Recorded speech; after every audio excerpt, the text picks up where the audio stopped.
Your Android phone comes with a built-in lock option. Today, I'll show you how to add it to the main screen.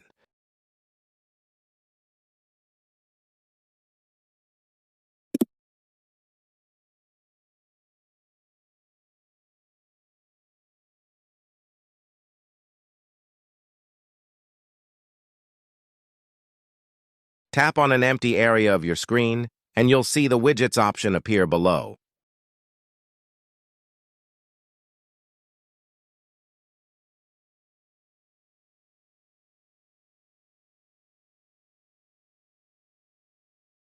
Now you'll see apps with multiple widgets.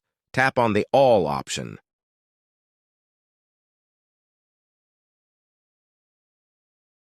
Tap on Android widgets.